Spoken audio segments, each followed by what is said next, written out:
So today we have built a demo wall out of hempcrete, and the purpose of this is kind of just to show people how you can build with this material in more of a practical application where you would see it as a wall with the frame, with the light switch and socket and stuff like that. Now hemp is absorbing a whole lot of CO2 while it is growing, so we're doing something wonderful there. The growth cycle of hemp, 90 to 120 days for the type of fiber we're looking at, and so this is a fast-growing, renewable, carbon-absorbing biomass.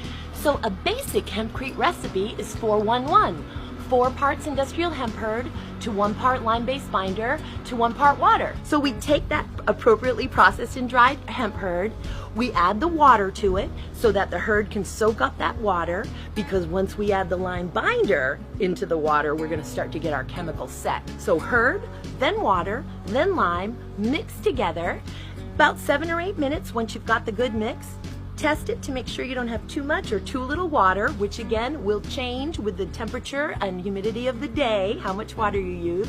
And then we cast that mix, that hempcrete, which is basically putting it in the wall. If it were concrete, they would call it pouring. Since it's hempcrete, we call it casting. And then we tamp around the edges and the timber framing, and we continue on up until we have gotten to the top of our form. We remove the form, put the form up a little bit higher, and repeat that process. Get 15 great people there from your community. You empower them on how to build their own home, much like the Amish barn raising, and you get your building done in a day depending on how big it is. Mix, cast, and tamp. At the end of your hempcrete home's life, that structure's life, you can actually take that hempcrete home apart, crack that hempcrete up, and put it into your next hempcrete mix. Or you could use it as some type of a soil amendment. So we're talking about reusable, recyclable, and durable.